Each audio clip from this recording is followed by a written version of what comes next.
when you get your devices running, let me know, Doug. And I just want to thank you for inviting me. I'm going to do that. I just would like to be able to see this as well. And how do we advance things? Oh, You haven't taught me that yet. Just the up and the down arrow? Up and down, we can do that. We can do that. Okay. So, Doug, thanks a lot for inviting me. I want to ask whether or not, first of all, I wanted to ask if everyone here was here when I did this same kind of talk 6 years ago. Doug was. Well, you can leave. And the second question I want to ask is there anyone here who's a Red Sox fan? A Red Sox fan. You didn't hear that, huh? Yeah, I did. You didn't hear that? I guess so. Okay. It's Yankee territory. I know. Well, when I came down from Boston, from the banking business, I lived a life of Yankee-Red Sox rivalry that really is quite internal and quite passionate. So I used to say that I never met a Yankee fan that I liked. And then I came down and I couldn't say that anymore because I didn't have any clue of how many Yankee fans were my clients, see. So it was very bad for business. I kept thinking about it, but I couldn't say it. So so I do this every 6 years, whether I need it or not. And so I would hope that this would be a discussion, not, as someone said in the back earlier, a lecture. I'm not kind of a good lecturer, but my wife might think differently of that. So feel free to interrupt anything along the way that you want to stop me on, or we can talk. You know, as I look around the room, a lot of folks can teach me a lot. You know, so this is something. This should not be one way. What I want to do is go through the following. Let's see. So let's just talk about the outline of how much time we had to. Or do you? Till around 8:30, 8:20. Oh goodness, that shouldn't last that long. But unless it gets past my bedtime. Yeah, I know just how you feel. And so, so the first thing I want to say is that what I'm going to do is I'm just going to go through a little introduction. Then we're going to talk a little bit about traditional valuation approaches, and in that section, we're really going to talk a little bit about the academics of valuing companies. And that really relates more to more mature companies than early startups and things like that in terms of the traditional approaches. But I think it's important to understand them in order to kind of come to understand how one might value a very early stage company or a startup. And then talk a little bit about the art or the science of valuation. And I'll give you the answer now, so if you want to leave. I'm sorry, is this PowerPoint going to be on the website? Yeah, I'm going to put this up on the website if that's all right with you. Yeah, you know, I didn't pay a lot of attention to formatting and things. I don't know, so goodness. So if I had known that, I might have made it pretty, but sure enough. So, so I can give you the answer to the question as to whether or not it's art and science. The earlier stage you are, the closer you are to being something out of your garage, it is totally and absolutely art form. And we're going to go through some examples a little bit later. As you get further down the continuum of the growth of a company and you end up as a public company, which is from the sublime to the ridiculous, then it becomes more of a science, doesn't it? You know, because then you can read your valuation every single day as you kind of go online and figure out what the stock is worth. And and then we're going to talk a little bit about valuations by stage. So first of all, let me just tell you, this is the only part of it that will be a commercial for us. This is part introduction and part commercial. So what we really do here is, in our company, Carter, Morse & Mathias, we are a boutique investment banking firm. We're located in Southport, Connecticut. We've been around for almost 30 years, and we're doing basically the same thing for all those that time. And basically the services are for lower end of middle market companies. and we raise capital for companies. Am I doing something wrong? No, it's just, it's too loud in the back. Too loud. So I'm gonna turn down the, Well, I can step away or well, do no, this. no, it's all right. Let me just turn down the media volume. I think that'll do it. See if that works. Is that better? Is that all right back there? Better. Okay. Okay. So what our firm does is basically our client base is basically lower end of middle market companies. They are not lifestyle companies. They're not florists and barbershops, and they are not generally publicly held companies. We are a broker dealer, so we can deal with regulated transactions. We arrange for the raising of capital. We do sell-side advisory work. We do when companies are interested in selling. We do buy-side advisory work, and we do valuation services and other financial advisory work, usually with an eye towards a transaction, because that is our business model. We say all the time with everything we do, maximizing shareholder value. So anything we talk about, whole idea is how do we maximize shareholder value? That's our mantra, that's our mission, and over the years, yes, Doug? So when you say you're a broker dealer, does that mean that you are an underwriter that can do IPOs? Technically we could, we do not. So FINRA and the SEC has almost, I shouldn't say this, has very strict rules on what we can be doing, as well as the larger kind of bulge bracket investment banking firms. So in way of example, if we sell a company and we sell the stock of a company, technically we are marketing those shares, even though we may be marketing them to the Carlyle Group or to someone who is extraordinarily sophisticated. It doesn't matter. So therefore, we have to go through certain licensing requirements, reporting, audits, and that's what our tax dollars are going for. So we are a broker dealer. Actually, it's a differentiator for us. So many advisors, financial advisors, don't have that, and so it's a bit of an ordeal to go through. Transaction sizes anywhere from 10 million, I'll say, to 100 million on the sell side, and so industries. That whole list of industries is everybody here will fit into one of those, which liberally said is basically we're generalists. And what I acutely say is that when someone says, "Well, what do you specialize in?" I say, "We will specialize in the last transaction that we did." And the reason I say that is because we don't have to run the company. We need to be able to articulate that company below the epidural level. We have to be able to articulate it very well. So what I say is, if you've done a transaction in this space, you're an expert. If you've done 2 transactions in this space, you're an authority. So basically, why I'm here is because of my personal interest in startups and early stage companies. I've been a judge at some of the business plan competitions at Yale and others, and it just fascinates me to see what you folks are doing and to see how we can move them through the continuum and see if we can make them real companies. So that's just a personal interest. Have been a founding member of Connecticut Venture Group. I'm on the valuation committee of Connecticut Innovations, and so the ecosystem in Connecticut is a small one around startups and early stage companies, and so I do care. This next slide basically is more of the same. I don't think there's anything here unless you want some questions. Business sales and divestitures, capital raises, financial advisory services, and valuations. Anybody ask any questions on any of those? Anybody want to know fairness opinions? Doug? Could you explain to those who don't know what mezzanine funding means? Sure. Let's see if we can do it as follows and say that sources of funding will come in 3 very, very big buckets. Debt, mezzanine, i.e. middle, and equity. Okay, so think debt being any number of debt sources, but think banks.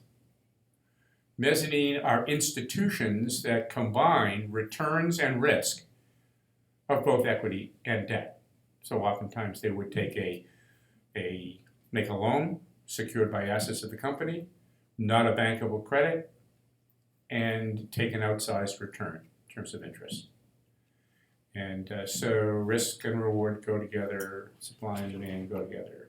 So, and then the equity one would think of in early stage transactions would be a private equity raise of one kind or another where someone would get stock. In institutional raises, it would be could be any number of security forms, but generally stock in your company. Is that deep enough for that? I'm sorry. Yes, sir. Question, at what stage of a company's life do you like to get involved? We like to get involved in the capital raising part of it. When a company has gone, I'm going to show you that on a slide, but generally when a company has gotten through its very early stages, and but let's hold that. If I haven't answered it in another slide, just come back at me real loud and crazy, okay? So what I do here is just put together a working definition of valuation. There is a science to valuation, and it's there are organizations that say these are the rules that you need to go by to actually issue valuation reports for ESOPs or for actual supporting transactions. If you need to go to tax court and things like that. But this is what I call a working definition. Okay, and so, USPAP, which is the organization that supervises the rules of valuation, it does not apply here. So what I say is basically, and one thing before I even go through this is that everybody focuses on valuation. You're here because you want to hear about valuation, but in early stage companies, I like to say the emphasis is on the wrong syllable. Because so much more value creation is with what you do than the percentage of the business that you give away at the early stage. It's almost like I'm thinking about buying a new set of golf clubs, and I have this sort of, I've always said, the golf club, the equipment doesn't matter. It's really the golf swing. If you could buy the golf swing, then it would be, but the equipment, so it's a marginal difference in terms of the amount of equity that you give away versus what you do to grow the company into profitability and ultimately being able to raise more capital. So I say it's at the core of every investment transaction is a mutually accepted valuation of the company by the investor and the entrepreneur. So I say that carefully. So that could be both a happy balance, or it can be an unhappy balance. So, both parties feel happy that they got the deal done, but both parties usually feel mutually screwed. Just, oh my God, that guy took too much of my company, and oh my God, the investor says, should I really have done this? Evaluation reflects both the entrepreneur's determination of the acceptable amount of ownership that may be given in return for the investor's capital and expertise, and the venture investor's determination of the risks and the rewards of the investment. So, I think of one really good example. The largest IPO now. Does anybody know what the largest IPO has been recently? The largest sale, actually, the largest IPO. Keurig just got bought for, $800 million or something like that. And so somebody in this room said it was a great idea to put coffee in a single dose cup and stuff like that. And I saw the whole transition when it got bought by Green Mountain, and so. Green Mountain sold it? Green Mountain, yeah, they ultimately sold it, but it's now Keurig Green Mountain or something like that. And so it's just a past week or so. And They're lucky they got that one off because the environmentalists are now on their tail for pollution of those little cups. Oh, definitely. Not recyclable. Without a doubt. So let's take a look at the last bullet I have is value equals the present value of the future benefits of ownership. And that really is the ultimate. So someone thinks ahead and says, okay, what are my returns going to be here and what is going to be my internal rate of return, IRR, right? So I looked up recently, I just saw it today.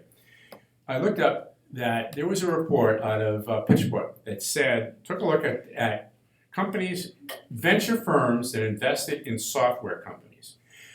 And that old-line ones that have started in 2006, and now they measured it today.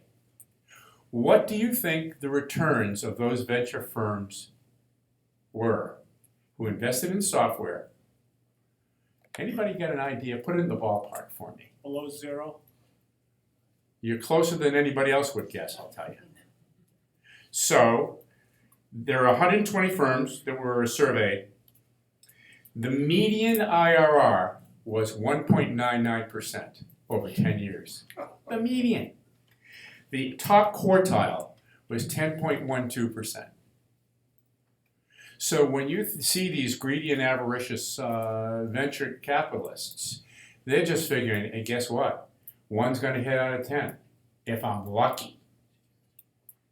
And so that's their mindset. Your mindset is they're taking my firstborn. And So is valuation arbitrary then? well, we'll get into that. It gets less arbitrary as you go down the continuum of a company. So it becomes very arbitrary. I'm going to go through a couple of examples at the very end, so you'll see how arbitrary it really is at the early stage. So, as I said at the beginning, total art form. And but as you get further down the continuum of a company, it becomes much more science, and people can do some math. So think about it this way. An early stage company, what you're thinking about a new window. Somebody here is thinking about a new window, is that right? Okay. So if I tell you that the value of that company equals the present value, the today's value, of the future benefits of owning that company. Okay, that's cash flow along the way, or earnings along the way, and ultimately selling it. That's the formula. How much money I get every year, plus what I'm going to sell it for. That's my returns. It's calculated like the annual profit each year? Annual profit every year, and then what you sell it for. Those are going to be returns. But now we got to present value it to today's value. That's what the valuation is today. So, just one more thought. So now we have two huge variables. One is, what are you going to do over the next 10 years or N years until you sell it? And then what are you going to sell it for? And oh, by the way, what are you going to discount it down to? Obviously, the bigger the discount rate, the lower the valuation. So I will tell you that anybody looking at your idea is going to say, guess what? I think you got a great idea. Here's a couple of bucks and have a good time. So it's going to happen because it's the math is a fiction. The math is in your imagination. And so now, that's not to say there isn't some science around thinking about it. What's the market all about? How much can you penetrate the market?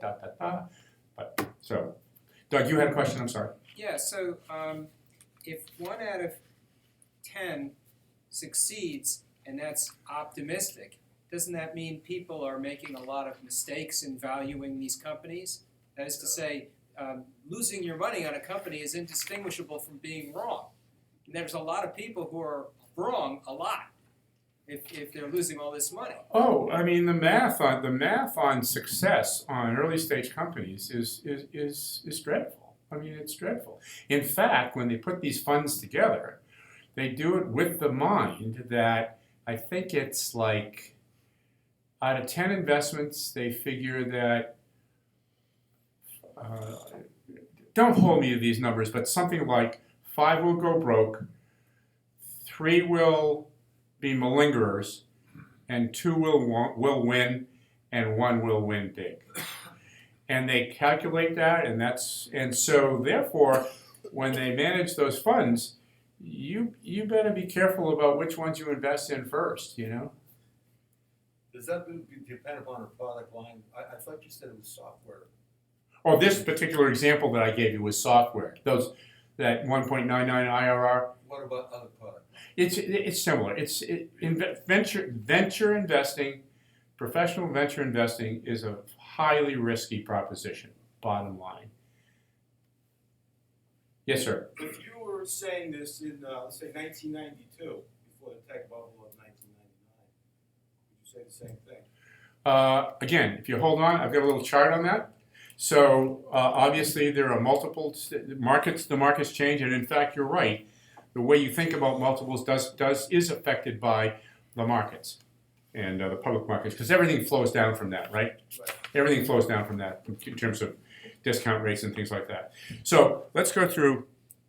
So just remember that whole idea of the present value of future benefits of ownership is really basically what every single valuation should come down to.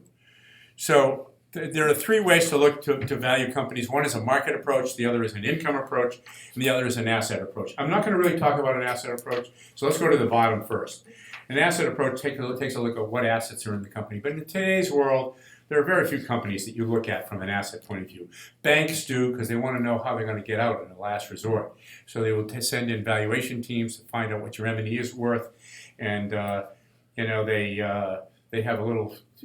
have some beautiful letters. One is called OLV, and the other is FLV, orderly liquidation value and forced liquidation value. And so, so that's not what you want to be thinking about. In biotechnology, assets are the IP typically, or in many times in highly technology companies, and that is truly assets, but not something you can kick. There is another example that I thought about with respect to asset values. Retail chains are oftentimes, when they're struggling to make money, Sears and all these large chains, at the end of the day, their value is in their breakup value for the real estate, because they have fabulous leases in great locations. So smart guys take a look at that and say, guess what? I don't care about the retail operation. I really care about the real estate. So that's another example of kind of asset values. But the way to really think about these things are really in a market approach, which is an external look, and then in an income approach. So again, this is a little theory, because early stage companies, and I promise you we'll talk about that in a minute, the way you kind of get at it, I'll show you in the other slide, but the market approach is basically taking an external look at companies that look like you, that might look like you. So the first thing you do is go to published information, and that's usually public companies. That's the most transparent companies you're going to get, right? Because they need to publish everything that you need to know. Otherwise, they go to jail. And so that's what we call guideline companies. And then the other thing you do is you look at similar transactions. So in the case where we're selling a business, we'll try to look to see what companies that look like us have been sold and at what multiples. And that's a discipline we go through. There's a lot of published data on that. And so we try to extrapolate from that information what market multiples would be. Again, for more mature companies, because we're always talking about EBITDA. Anybody not know what EBITDA is?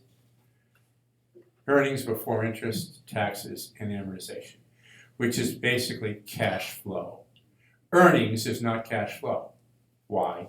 Because you have depreciation in earnings, you have to spend money for capital expenditures, and that doesn't come into the earnings stream. It's not an expense, so it's called EBITDA, and that's the common, that's instead of PE.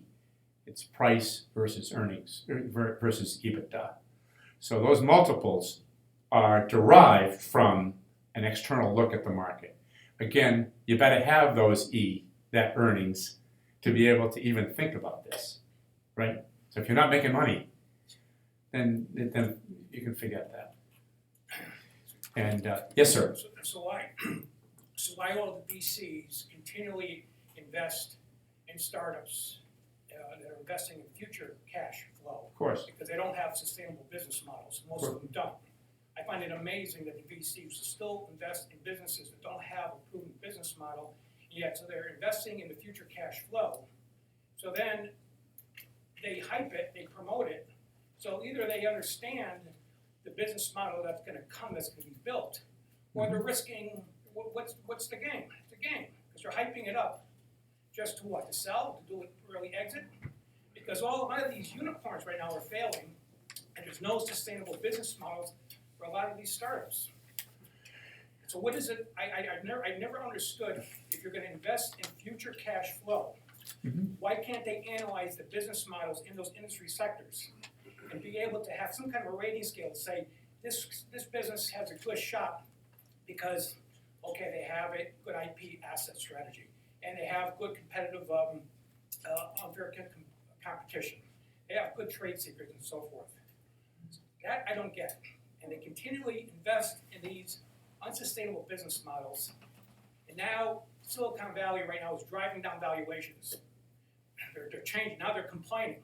They're the ones that are responsible for it. Right.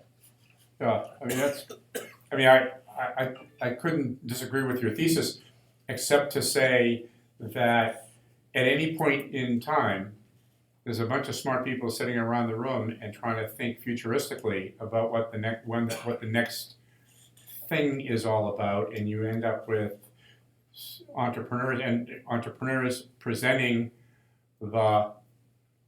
their thesis to them, and they make judgments, and they price things at every step in the way, and they lose more often than they win, as I pointed out earlier. They just lose a lot.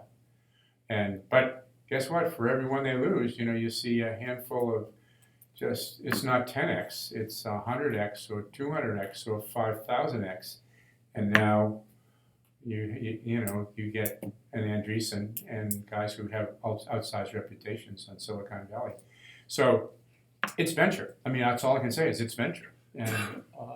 But it always comes down to what their concept of future cash flow is all about. They may sell it, incidentally, earlier than the cash flow gets developed. So in way of example, many of these software companies, these SaaS model companies, they never make a dime.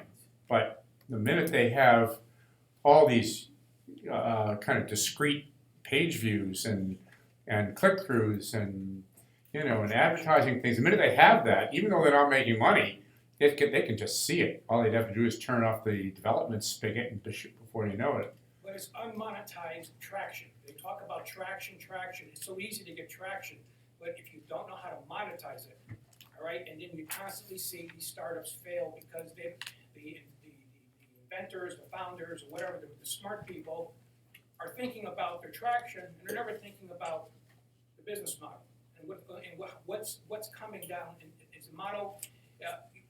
Can the model be there in year 1, year 2? Or is it going to take 7, 8, or are we going to invest in this, and then we're going to figure out in 5 years? Because you're seeing this right now with all the network companies. Everybody wants to be the next Uber. So all the VCs are pumping money, and they're playing that game.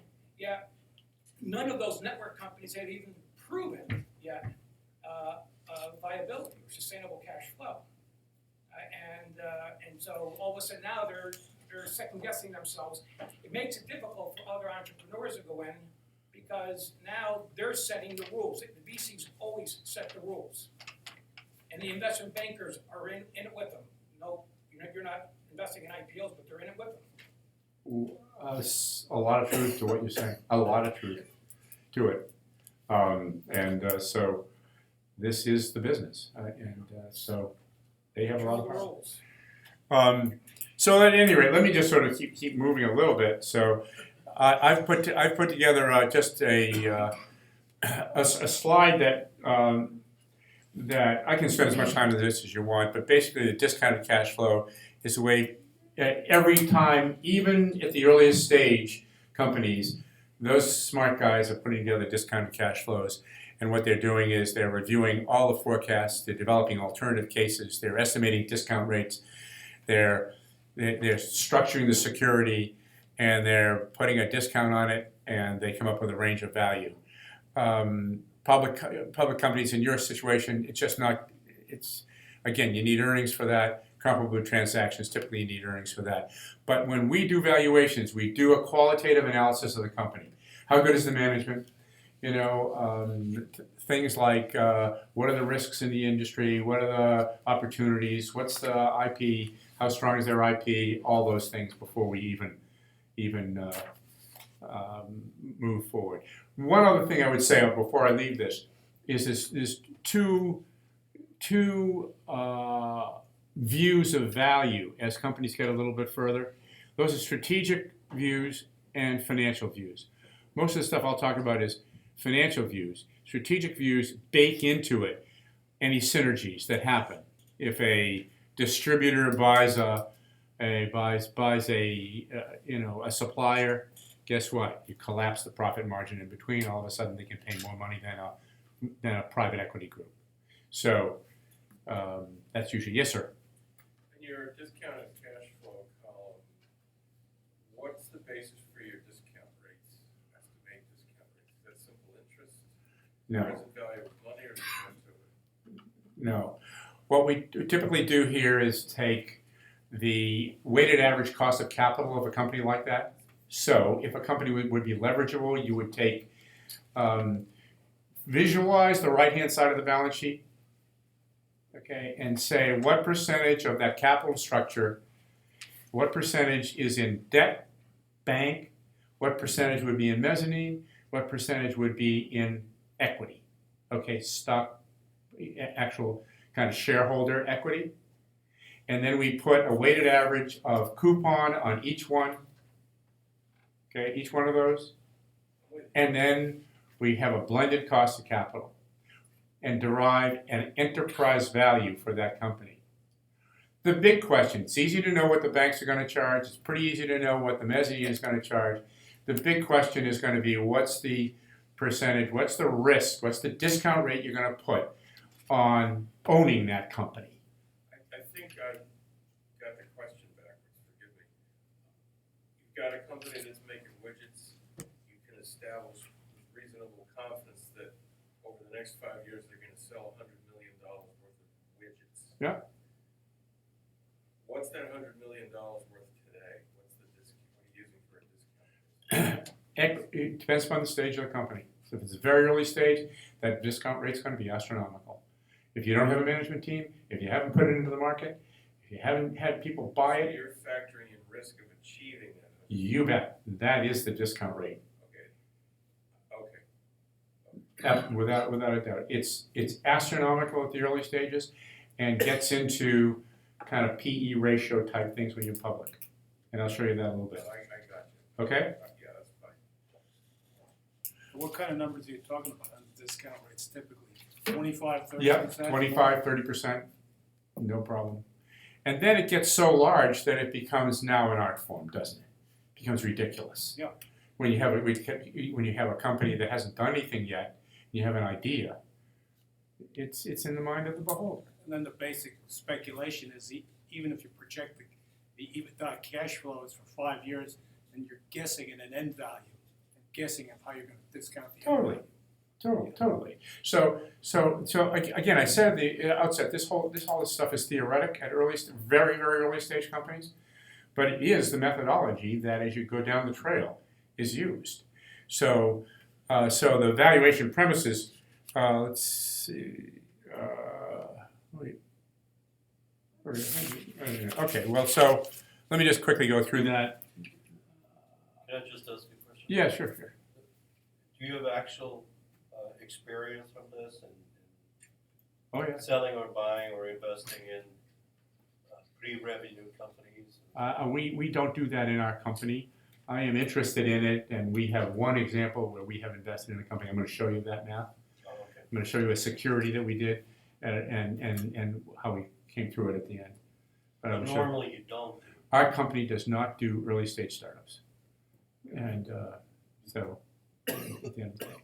But as I said, I'm only here because I'm interested, and I care about valuation theory a little bit. So valuation, again, the first one I've talked about ad nauseum. Valuation is not always a single number. It can be, depends upon, it can be when the investment is made. You can make it over in milestones. As a company gets to milestones, you can change the amount that you invest. And the valuation changes. So there are securities, I'm going to show you a technique for not valuing a company at the very beginning, but making an investment in them and owning a share in the business as it progresses. It's always based on a single point in time, because that's by definition present value. You know, you ask yourself, what's the company value today? Not tomorrow, not yesterday, it's today. And the other thing that's important is, are we valuing minority interests or controlling interests? So you start with a controlling interest, because that's what the company is worth in its entirety.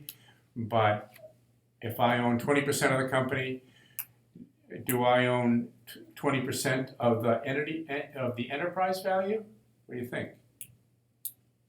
If I'm a minority shareholder, what do you think?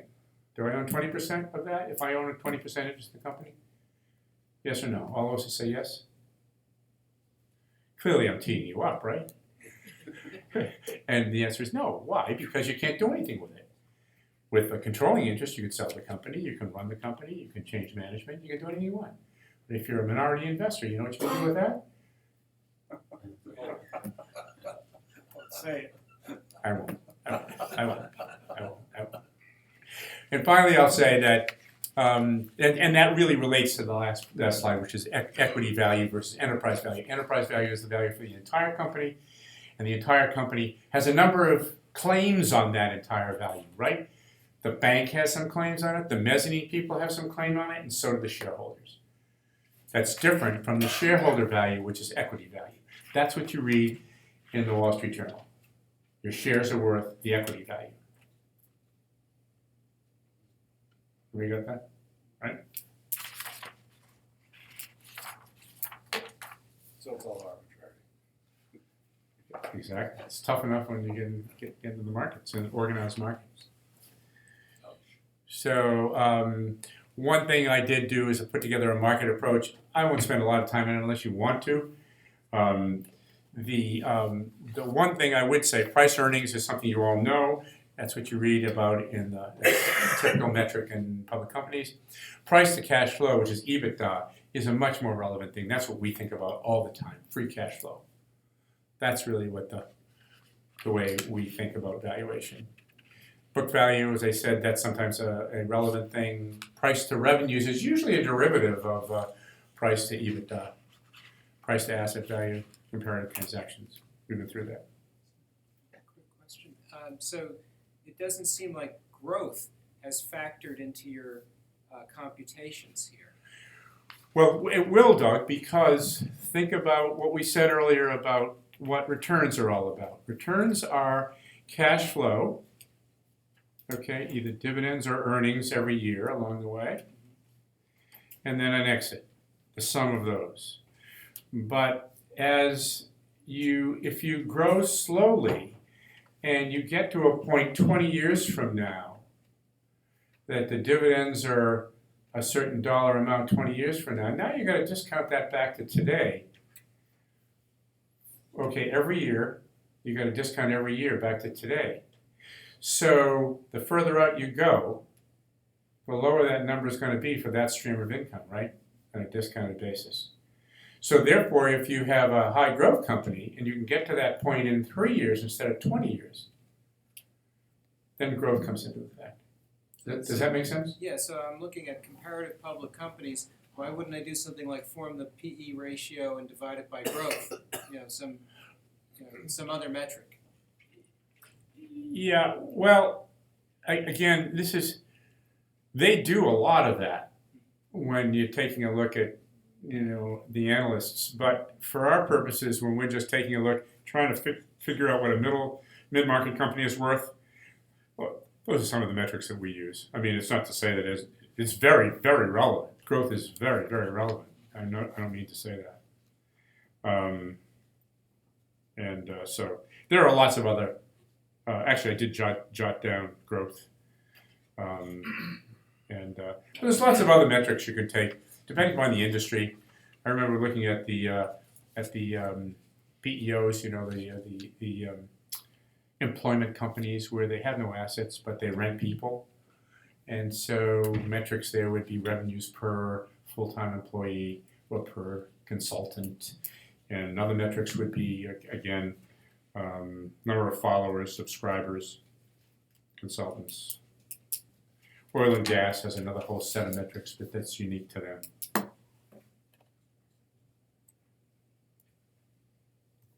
So I told you I would carry you through markets because markets drive valuations a lot. Take a look at 2007. That was before the world came apart. 8.2 times EBITDA. Total entity value, total enterprise value to EBITDA. And so take a look at what happens to the markets. It's pretty dramatic. And what it tells you also is that we're now back in a fairly frothy market. And so it all has to do with, if I wish somebody here could tell me what's going to happen next year. The first quarter was kind of slow, incidentally, in our business. We were early, back in 2007, I do remember making certain pitches and making sure we advise clients that if you're thinking about selling your business, you ought to think about it now. We never tell them to do anything, but you ought to think about it now. It's pretty high. And we're telling them the same thing now. The world will change. You just can't tell you when. And so one of the other things we try to do is say this. Look at what happens if that 8.2 times goes down one turn to 7.2 times. How much work and how much risk do you have to take in running your business for the next year or two to get back to that 8.2? That opens people's eyes when you ask them that question. How much does politics influence this? How much politics influence what? Valuations? Politics, I think, if you can answer the question of how much politics influences the stock market, then you know, or the economy, if you go back to the economy and therefore the stock market, then I think you'd probably be answering the question, because valuations will follow the capital markets. Interest rates are low. That means any leverage transactions, anybody who wants to borrow money to buy companies have a leg up, and it's a better environment now than it used to be from that perspective. Is this a good time for startups? There is a lot of VC activity. There is a lot of VC activity. The short answer is yes. The hard part is where do I find it, right? So size matters. I'll just go through that really quickly. In our world, we go up from anywhere from $10 million to $250 million. Say that's a lower end of the middle market, and take a look at the difference in the multiples. That tells you a lot, actually, about how the world is going to look at your company as it's below 10 million. There's no earnings, don't forget. So, and it goes up quite a lot, and it's considerably more for public companies.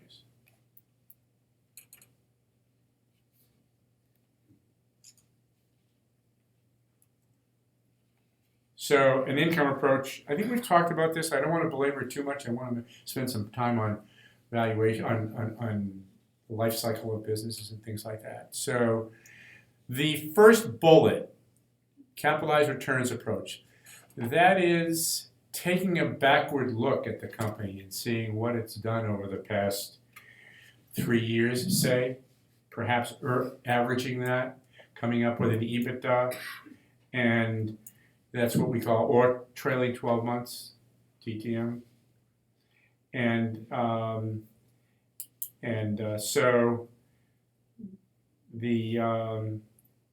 and you capitalize all of the history and say, okay, I'm going to pay you 5 times what you did last year, or I'm going to pay you 6 times what you did last year for EBITDA. The forward-looking one is really what is the kind of art form, and that's the discounted cash flow we talked about, and discounted earnings, and trying to take a look at that. And that requires that your company do a forecast and say, this is what I think I'm going to do. And you both emotionally and mathematically apply a discount rate to it. Emotionally, you say, oh, that's a crock. And mathematically, you say it's 25 or 30%. So, sure. Asset value, I don't really want to spend any time on that. But again, it's just not particularly relevant in most cases. I think what is important, however, it deals with a lot of questions that you get from early stage companies. So can you read, is that readable for everybody? Can you read that?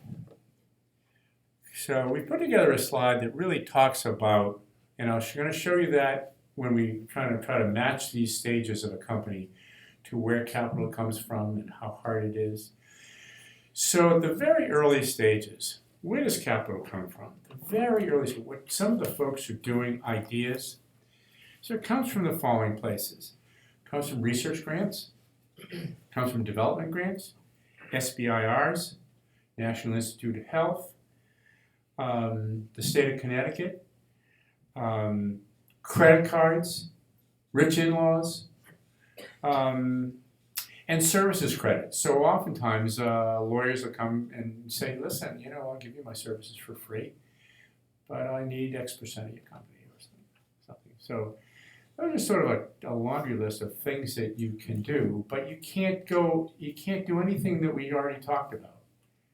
It just, the institutional world, if you don't have protected IP, and if you haven't gone down the trail a little bit, then in all likelihood, the normal capital sources aren't around. So that's at the very, very earliest stage. So I call it basic research and invention and government. And, and then this line, this black line, is basically the availability of capital. And so the primary activity is on the top. The typical investors are on the bottom. The green section is prototypes, demonstration, and market analysis. So you have, and that typically will come from your seed investors, people who kind of get it, and people who understand you and understand the potential and typically understand kind of where you are, and there you can access the angel market in that case. Yes, sir. I remember equity crowdfunding. I'm sorry? Equity crowdfunding, all these new platforms Yes. that are coming up. Yes, sir. The SEC is listening, I guess in Congress, I don't know what stage. Mhm. Pretty soon, people are going to be able to invest $1,000 in a startup for equity. Mhm. What's your thought on that, and what stage Mhm. is that? When is that going to come into the market and compete with these for Yeah. services? It is a very, very increasingly viable source of capital, and the SEC, after about 2 or 3 years actually investing it, have come out over the past, let's say 3 months ago, with their rules and guidelines on all that, and those are very, very valuable. And I have a good friend who has created a new drone. And believe me, he's done a ton of work on it, and he got some crowdfunding out of that. So it works. There's some drawbacks for sure, and valuation is there in the eye of the beholder as well. But it's I think it's harder to do with deep science, with things that aren't easy to understand, and so you're gonna. It's harder to do with those, I think. So they lend themselves to people who have understandable technologies or ideas, maybe a new window. So let me continue. And then in the early commercialization, again, these are very fragile times for a company because you have to perfect your IP, you have to begin to sell it, you have to begin to build out your management team. And that's the moment in which venture capitalists typically come in. So up until the green, this is normally not organized institutional capital. From the yellow on is institutional capital typically. And there, as you can intuitively, you see that more growth the company is, then the more accessible to capital you have. So I call that little section down the bottom of the valley of death. Most companies go under when they can't really move the company from a technology into a real company. And that's really the trick. It's one thing to be just kind of a smart engineer and be able to develop it, and this is great, but now you gotta run a company. You gotta be able to be smart enough to hire good people and manage them and motivate them and incent them, and this is not for the faint of heart. And so that's why I call that the valley of death. So this is more another take on the same theme. Seed capital, again, I come back to what the answer to begin with. This is a pure abstract art. There's no math or approaches have any validity at the seed stage. Series A is a first institutional raise, more of an impressionistic approach. Still not a lot of clarity on the market validation. Management starts to come into play. Technology and the business model has begun to become proved, has begun to get proven. And as these go down, obviously the risk lowers, discount rates go down, and so product has in Series B, the product has a little bit more market traction. Forecasts are reality-based because you've done something. The technology risk is mitigated. So think about the early stage. If you haven't developed it, if you haven't done prototypes, if you haven't, guess what? You have a huge technology risk. So that's usually out at the Series B stage. Management is becoming proven. Markets are well defined. Valuations begin to lend themselves to market and income approaches. That's what I've said. Series C, more of the same as Series B, just the company's got certain milestones, and the company has become profitable. And now, Doug, we talk about growth. Okay, so that, we love the scenario when someone says to us, we want you to help us raise capital. All I need is money. I have management, I have the technology proven, I have sales, I have a team. All I need is the fuel. I built the car. That's beautiful, because if they can prove that on due diligence, then we're a happy camper, and we can sell that. Mezzanine is now companies that are profitable. Mezzanine returns rely on cash flow, on predictable cash flow, and so that is basically a part of the pseudo credit markets, and then public valuations, because public is now an organized market, supply and demand, investors and issuers. This is as much of a science as we have. And this is another take on this. I think you can read this. This is pretty much the same slide, same concept.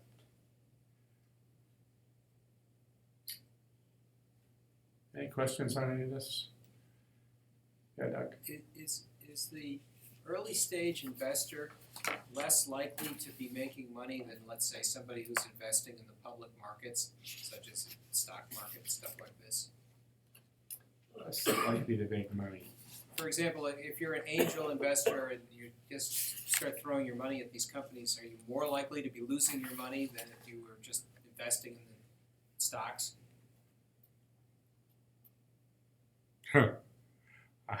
I don't know.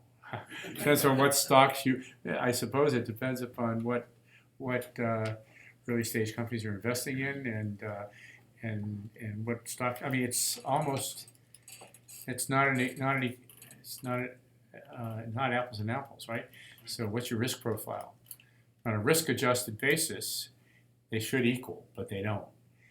So I'm not buying green bananas now. So guess what? I'm not investing in early stage startups, right? I'm not going to live long enough. So the real question is, what's your risk tolerance? I think one of the things that I see in the angel world is that people do this because they are interested. They think that they're interested in the technology. They're oftentimes interested in the people. They really like the people, and they think they have the passion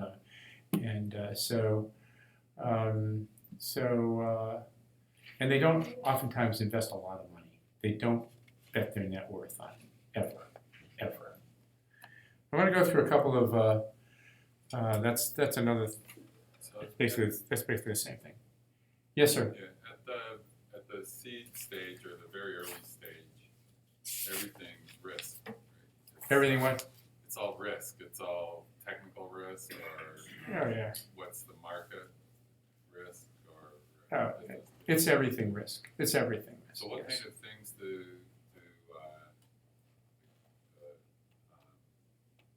angel investors do to try to minimize their exposure to that risk? You know what? There's not much they can do. They're going to write you a check and say, go do your thing. I mean, if I'm an angel investor and I'm not a specialist in what you do, I listen to your basically, it's as simple as this. I listen to your story and I either believe it or I don't. And I say, wake me in 6 months, and then wake me in a year, and tell me what it's. And one of the things I will tell you to do is put together a business plan to tell me where you're going to be when. I want you to have thought that through pretty carefully. And also, I'll be able to, the value add that I'll be able to do at that stage is I'll be able to kind of stand as a board member and say, reality test some of the decisions you're making as a manager.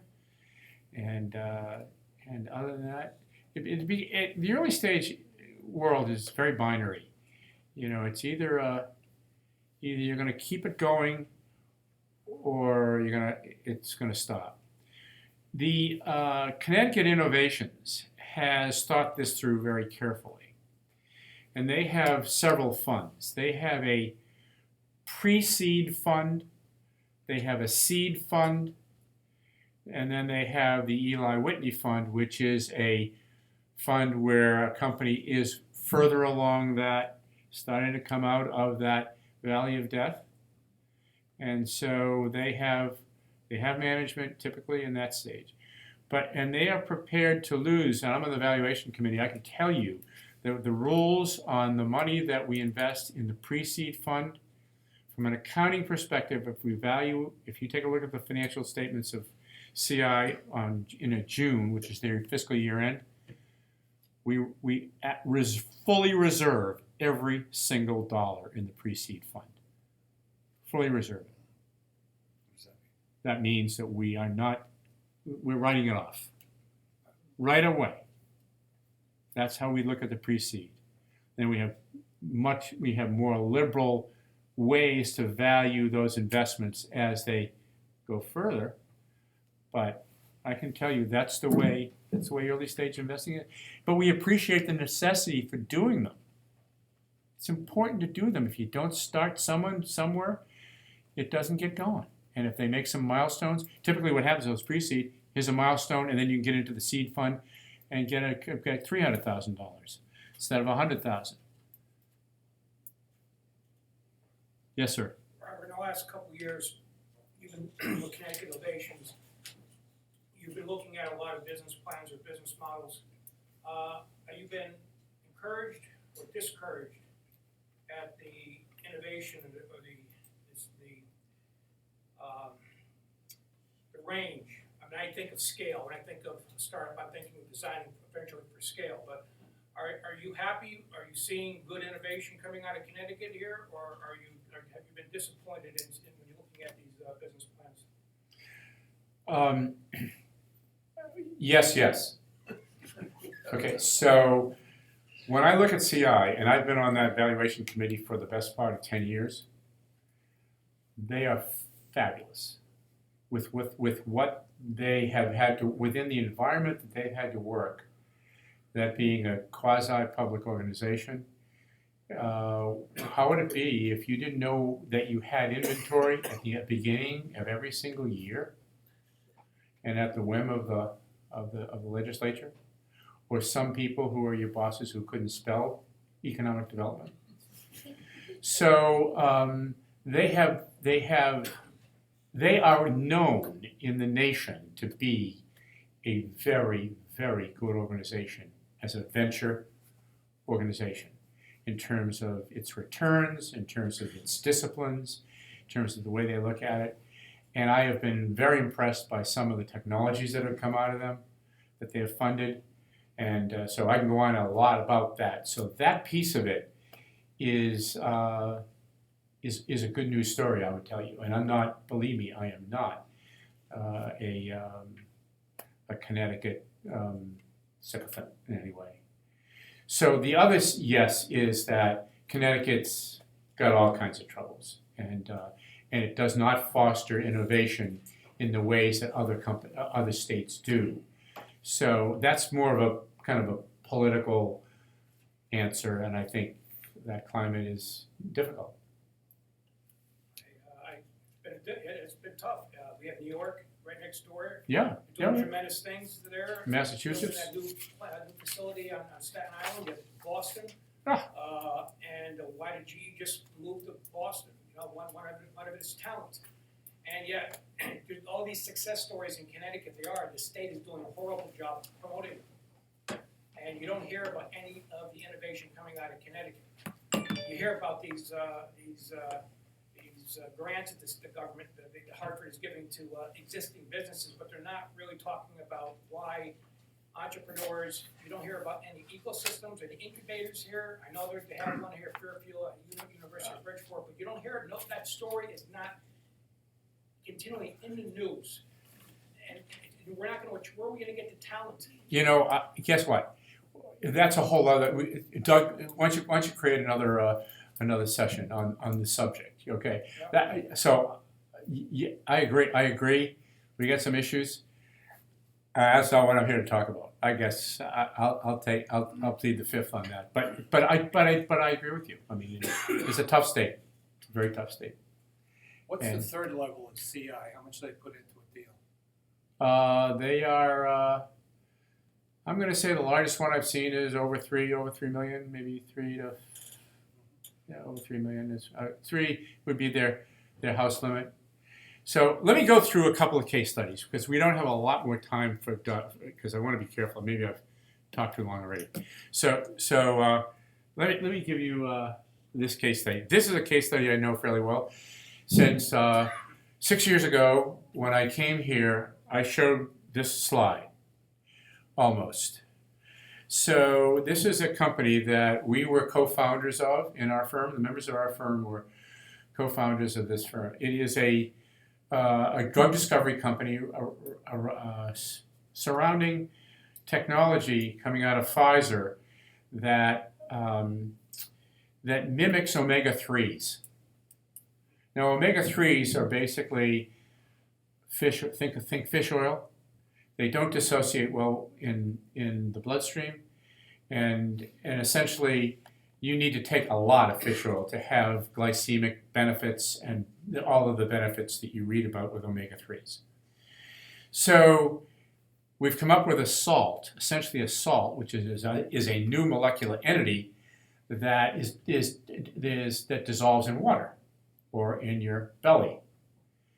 And so a lot of things derive from that basic science to drive new drugs that can be combined with other drugs and attack things like diabetes, and it helps compliance when there's 2 drugs that are called for example, in diabetes, put 2 drugs together, et cetera, et cetera. So we came along and we funded $1,250,000 in let's see, in August of 2011. No, I'm sorry, it was $1,007,000 it got to.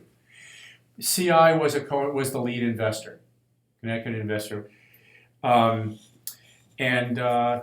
we just thought it would be a better drug for high triglycerides. We had 1 drug candidate at the time. We had no issued patents. We had no orphan drug designations from the FDA. We had there was no toxicology validation. We had 1 person on our scientific advisory board, and we had 3 employees and scientific advisors. Really, only 1 employee. The rest were consultants. We moved the company along in December of 2012. About a year and a half later, we raised $5.6 million. Technology platform was still not developed. However, the proof of concept was moving along. At that point, they had 2 drug candidates. We had one established preclinical trial. We had no issued patents at that time, and 3 on our scientific advisory board, and still three employees. As we speak, we're raising $3.6 million. And we have now a technology platform to drive this, which we've branded. There are 4 drug candidates now. There are 4 established preclinical proof of concepts. There are 6 issued patents. There's 1 orphan drug designation, and we have toxology, FDA toxology validation. There are 9 people on our scientific advisory board, and there are 6 employees and technology advisors. The first capital that we raised was in a convertible note. The use of funds with preclinical studies. I showed this exact slide 6 years ago. It was convertible at a 25% discount to the Series A price, and it was a mandatory conversion. What does that mean? That means that we never priced that round. We didn't answer the question, what are we worth? Because at the end of the day, we weren't worth anything. And we think that the Series A would have an institutional investor there, and there would now be more clarity on what valuation would be. So we said, let's price it then, but at a 25% discount. To say it a different way, you get more shares when you convert. So instead of converting at a 1-to-1 basis, you convert it at 125-to-1. Is that clear? Okay. Who would be taking that issue? What's that? Who would be taking that? Anybody who invests in the company would get that stock, get that security. Okay, and so when the conversion happens, it would be mandatory into the discount, into the Series A security. The interest was 10% accrued, and then when you accrue it all, then that amount of money gets converted into the Series A security. 2-year maturity, the liquidation preference if exited prior to the Series A. You know what that means? What a liquidation preference is? That means that if we never get to a Series A, then you get your money back and you still own the equity. You get your money back, that $1.2 million gets paid back first, plus all the 10% accrued, okay? And then you get a carried interest in the company, an equity interest in the company as well. And at the time, any investor in Connecticut would get an angel tax credit. What's that? What does that mean? That means that 25% of your investment, if you pay taxes in Connecticut, you can apply it directly to your tax. Ooh. So guess what? You know, if you're investing, I don't know, $10,000, guess what? You're really only investing $7,500 to get the same security. And I did that. It was a fabulous thing when I filed my taxes in that year. Guess what? So, you know, that's just, the state of Connecticut has the tools. Those gentlemen, they have the tools. They do apply it in certain cases. And so, I'm going to give you one other case study. I can give you any number, but we're running out of time. Here's one. A friend of mine who's on my board is a serial, one of the early venture investors in the state of Connecticut from Axiom Partners, Alan Mendelson. So I asked him, I said, do you have an example of a case that, of a very early stage pricing of an early stage deal? He says, yeah. So we both went to Trinity College, and he's very interested in what goes on at Trinity. As a friend who's a professor, and he has a couple of students who came along and said, we have I can't tell you what it is. We have a medical device idea, and we want to commercialize this medical device. And so it's a raw startup. It's an idea. So here's what I got back in the email. For $75,000, strike that, in convertible notes, $75,000 in convertible notes. I just noticed that. The security is a convertible note, much like the one that we did. It's non-dilutable, which means that that as new capital comes in, they can still hold their 10%. So they wanted 10% of the company, which valued the company at what, $750,000, right? So 10 times that. 10 times, it's $750,000, so $75,000, they get 10% of the company. So I think, this is all I got, so I think that maybe, I don't know whether it's 10%, yeah, it's probably 10% afterwards. So the pre-money valuation would be $75,000 from $750,000, so it's $625,000, right? Is that right? $675,000. In other words, there's a pre-money valuation and then the amount you invested. So if someone invests $75,000 and ends up with 10% of the company forever, then you talk about the pre-money valuation ahead of time, and that means it's $675,000 pre-money valuation. Add 75 to it, you get to $750,000 valuation. So now, at any rate, it's non-dilutable. So as new capital comes in, that 10% stays, and each investor who had 3 investors that he passed the hat, and it was $25,000 each, and so everybody would get 3.3% fixed equity.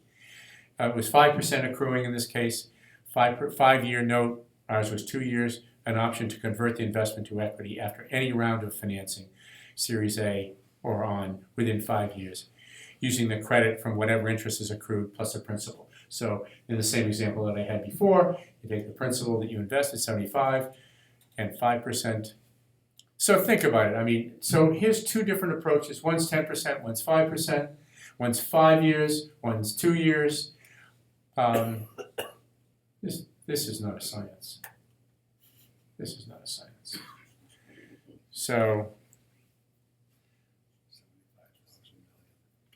sorry about that.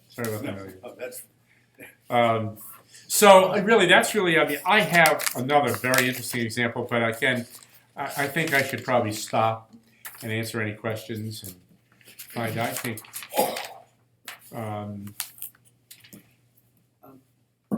to bring it back down to earth. I'm sorry, I apologize for. No, I'm sure somebody understands this. I don't. But if you have an angel investor that wants to give you money for your startup, Mm-hmm. what can you expect on your side? I mean, on the entrepreneur side, the inventor side, to make from that investment? What percentage? Usually? Or is that not? I would say this. I would say that think about it in one of 2 ways. A control investment or a minority investment. In no case should you sell a majority. Okay, so it needs to be somewhere between, I'm going to say, depending on how much money, obviously, but it needs to be somewhere between 10% and 49%. You pick. And arm wrestle it. Clearly what happened was, in the case of this medical device, these guys just said, I mean, it's a perfect example. They're in the same boat as you. They haven't invented it. They haven't got any patents. They haven't got any intellectual property. So a couple of guys said, guess what? I like these kids. I think it's a good idea. And they took 10% for the company. That company wasn't worth $675,000 on an idea, is it? It's just an idea. Why not? Well, because it is because, go back to the first slide. It was a mutually agreeable deal. Well, everybody's happy. The investors, could they have gotten more? I'll bet they could have, but they didn't. Investors, they don't want the idea, they want the spark. then they want beyond the spark, they want the wildfire. Because everybody's got ideas, but unless you turn that into a spark, Hello, you're right. So guess what? These guys, if I'm going to be if I'm in the position of writing a check for $25,000 in that deal, I'm going to ask only one question. How long is it going to last till you get to an inflection point, however you define it? How long is that money going to last? In fact, I wouldn't have written the check unless it was enough money to take them someplace. Take them someplace. And you can say, listen, I will have the following done in 6 months with this $75,000. I'm going to either buy it or I'm not going to buy it. Okay? And so I will tell you one thing. If I think it's not enough money, I'm not going to write the first check. I'm going to make sure that I say, can we come to an agreement? That's what's called a milestone. Most of this investing is done on milestones. So, yes, ma'am. Thought leadership, is that a factor at all? Without a doubt. Without a doubt. When it comes down to it, are we translating that thought leadership into a marketable, saleable product that will deliver cash flow and an exit? Or is it a nice term? You know? Right. Translate that. I don't mean to be crude, but No. you know, at the end of the day, right? Right. Yes. That would be my intuitive answer. Yes, sir. How can I get in touch? I'll give you a card. I put a couple of cards in there. Yes, sir. Are you a fan of the SAFE, which is used by a lot of the combinators, particularly on the West Coast? The simple agreement for equity, it's like a convertible note, but there's no obligation to repay. There's no time limit, so basically you're only negotiating one thing, the conversion ratio. Have you seen any of those? I have, but it is a West Coast phenomenon. I haven't seen them done in the venture firms that are here, like that surround CI, particularly. I haven't seen them done here, but it is. I'm aware of them, and I think it is a West Coast phenomenon. Maybe one more question in the back?